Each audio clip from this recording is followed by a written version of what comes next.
You have to understand, hindi madali ito Hindi, we have 40,000 plus barangays. Okay, mayong adlaw po sa ating lahat, sa mga kababayan kong sa Pilipinas, sa lugar diha sa San Carlos, Pilarbol, majong adlaw ninyo tanan diha.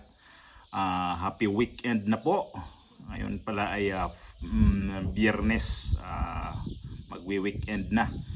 So sana maayos po ang inyong weekend sa labi na diha sa Pilipinas. Grabe talaga ang balita sa mga walang pinipili weekend man yan, weekdays, basta politika. Ay nakikita naman natin kanina yung mga nakita ko kanina yung mga balita. Si Bongbong Marcos nag-react doon sa napanood niya sa Senado daw na fake daw yung ginawa doon sa Senado noong nakaraang mga linggo. So bahala ka kung paniniwala mo ay fake, ipa-imbestigahan mo, trabaho mo yung presidente ka, ikaw mag-utos niya na imbestigahan mo yan. Gawa nitong si Senator Bato de la Rosa na nandoon na nga sa loob ng Senate pero hindi nila nahuli ho yun. Kamukat-mukat pa, nakalabas pa sa Senate building itong si Senador Bato de la Rosa. Kasi siya rin naman nagsabi nun na hindi pakay ang mga NBI doon na itong si Bato de la Rosa ay hulihin, pati ito si Junvic Remulla. Di ba inutusan ni Bongbong Marcos yan, no? Junvic Remulla na punta ka doon sa Senado. Ano nangyari ang na yun, yung putukan daw yun. Kasi sa ngayon kasi ang maano ko niyan ay imbestigahan ninyo kung ano ba talaga ang nangyari doon. Hindi yung puro lang kayo press release, pati ikaw naman presidente ka, kaya naman may press con ka kanina nung pagdating mo galing sa Japan. So wala ring kalinawan kung ano ba talaga. So dati sabi mo hindi po pwede na ang ICC manghihimasok sa Pilipinas. Pero wise ka talino mo talaga, Bongbong. Dinaan nyo sa Interpol para magkaroon kayo ng dahilan. Dinaan mo sa Interpol para kunyari ang ICC hindi makadirect sa Pilipinas, ang Interpol makadirect sa Pilipinas para manghuli dito sa mga gusto nilang hulihin dito sa noong nakaraang administrasyon sa war on drugs. Kagaya ito ni dating Pangulong Duterte. Ito pala. Okay, umpisahan natin dito sa kaya dito sa CIDG, itong Police Major General Murico. Inamin niya, mahirapan talaga sila daw hulihin itong si Bato de la Rosa. Kasi bukod sa dating pulis, alam naman nila si de la Rosa kasi nakapag-training ho ito sa ibang bansa, lalo dito sa FBI o ano-ano pa. FBI, NBI, yan ang magkahawig na trabaho. Hindi lang magkahawig, yan ang ruta ba ng kanilang trabaho ng itong mga FBI at saka NBI. Pero pati itong NBI director, itong si hindi rin na mahuli-huli. Hindi rin nahuli nila si Bato de la Rosa. Ganun katindi hulihin nila ito si Bato de la Rosa. Ito yung balita ng patungkol ho dito kaya Bato de la Rosa, itong si Police Major General, si CIDG to si Murico. Galaw ng mga polis, posibleng binabasa na ng Senador Glenn Huego. Glenn, pasok. Hindi minamaliit ng Criminal Investigation and Detection Group o CIDG ang kakayahan ng dating PNP Chief at ngayon Senador Ronald Bato de la Rosa. Ipinaalala ni CIDG Chief Major General Robert Morico II na mahusay na intelligence officer si de la Rosa. Ang mindset anya ni Bato ay pareho rin ng mindset ng mga pulis ngayon. Katunayan, naniniwala si Morico na pinanonood na ni De La Rosa ang kanyang mga sinasabi at pinabasa ang kanyang body language o kilos habang humaharap sa pulong balitaan kanina. Pero pagtitiyak ni Morico, kahit dati naging hepe ng PNP si De La Rosa, mananatiling profesional ang mga pulis at ipatutupad ang arrest warrant laban sa senador. Ay nako, hanggang doon na lang talaga kayo. At ito pa yung sinasabi niya. Di ba? Yan ang sinabi niya na hirap talaga hulihin si Bato de la Rosa. Kahit sino, ma-NBI man yan, ma-CIDG man yan. Eto pa si ipasok natin itong balita, itong si Junvic Remulla. Ipasok natin to. Maganda kay Senator. Well, please surrender. Gagalangin ka namin. Your rights will be observed. But wag na natin patagalin to kasi baka hindi umuwi pa to sa hindi mo gusto. So, mabuti na mag-surrender ka na. We will treat you as an officer and a gentleman and we will follow all due process. Well, we have 7,467 islands. Diba? We have 225,000 policemen.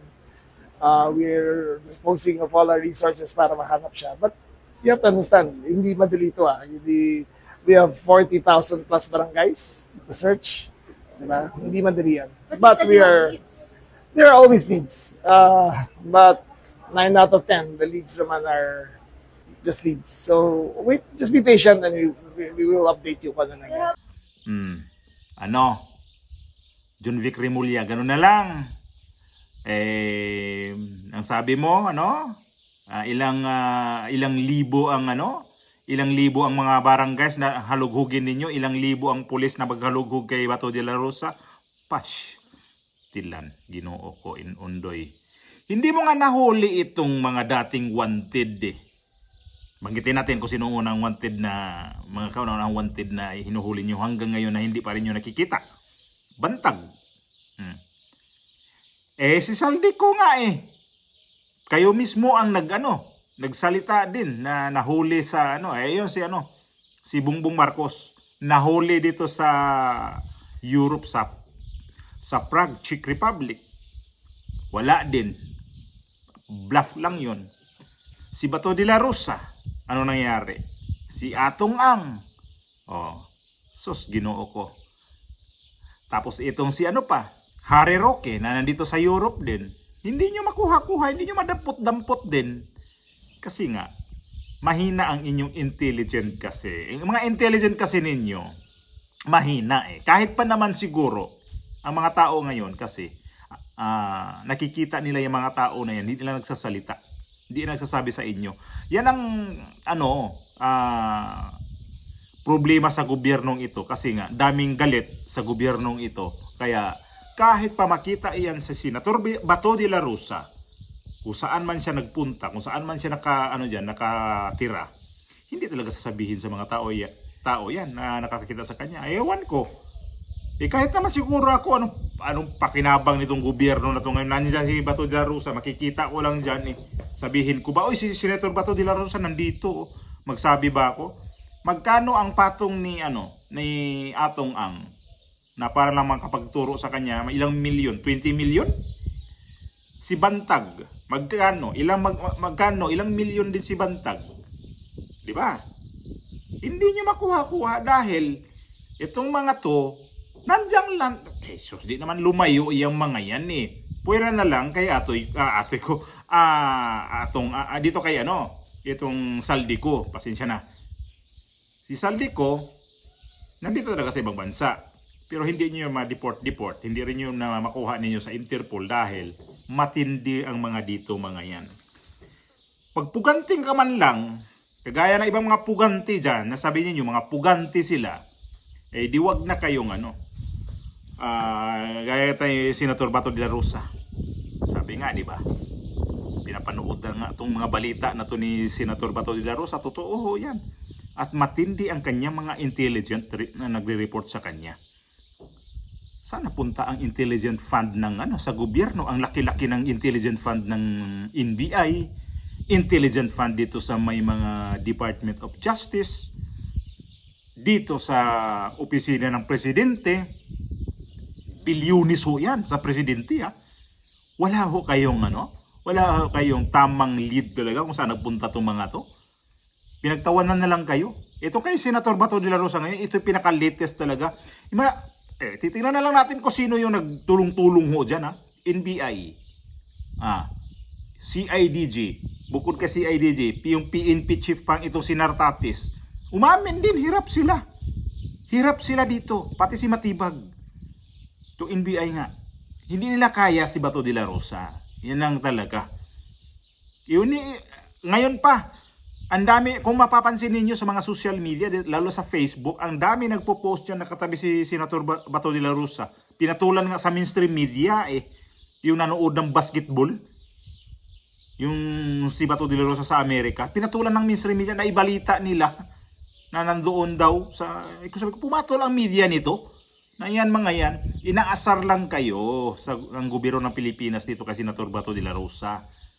Si Bato de la Rosa, hindi ko naniniwala na lumabas ng ibang bansa ho yan. Matandaan ninyo ang mga Muslim, kung yan ang magkup-kup kay Senator Bato de la Rosa, nako, di magsabi. Nandito sa amin yan si Senator Bato de la Rosa. Nakakahiya kayo? Nung nakaraang araw, may manhunt operation pa kayo sa Pampanga at sa Kabulacan. Tapos kasama na sa ang lugar sa Bohol. Gigadtuan po nila.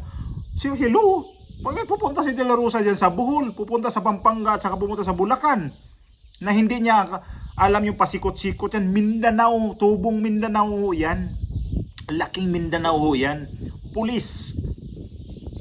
Nagiging Marines yan. Matindi ang training yan. Kaya hindi nyo, nako, wag na kayong magano talaga na mahuli. Yung pakiusap ni John Vic Remulla, na sumuko ka na lang para mas magaan sa yung ganito. Sino bang susuko?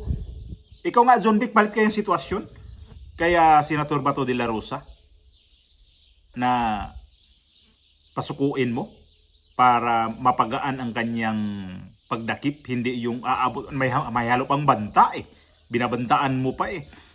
Si Senator Bato de la Rosa, hindi yan natatakot sa bata-banta kasi hilakay sa hirap ho yan eh. Hindi ho yan lampa na pagkatao, di kagaya kay Bongbong Marcos.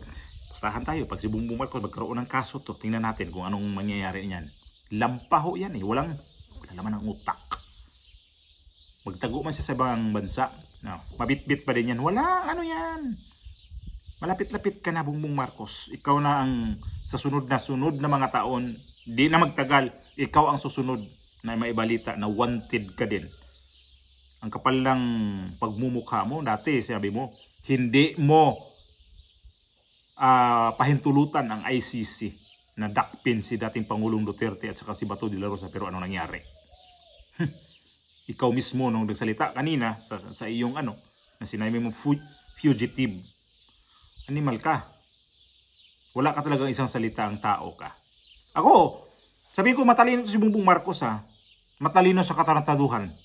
Kapag hindi isang ayon sa kanya, ang talino, ang bilis makahanap ng mga alibay. Ito na ang sabi ng pare kahitot-hitot na nga kayo eh. Nako. Tapos, ano ang susunod nitong mangyayari ngayon? Na itong si Senator Bato de la Rosa pinakikiusapan ni John Vic Remulla. Sabi ko palit kayo ng sitwasyon.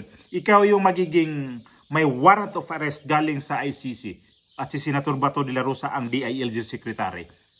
O yun ang maghahabol sa iyo. Kung ano rin ang pakiramdam mo. Hindi, wag mong gawing tanga yung dating PNP chief dahil hindi yan tanga. Hindi yan bubo. Yung mga tao na nagsalita diyan na hulihin talaga si Bato de la Rosa, nick ninyo, hindi mo papahuli yan. Mas gusto pa yan ni Bato de la Rosa na mahuli siyang banggayo patay. Hindi yan mga armas nga niya inano na nga kinansila na yung mga lisensya.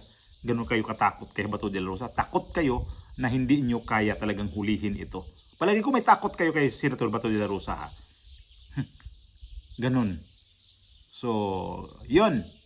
Abangan natin kung kailan kayo magkaroon ng lead nito na nandun lang sa lugar na to. Wala kayo, hindi nyo kaya si Senator Bato de la Rosa. Ilan na kayong nagano diyan? Sa DILG. Si Murico dito sa pulis. Remulla. Ilan na ba kayong nagtulong-tulong na hulihin talaga si Senator Bato de la Rosa? Itong NBI, CIDG,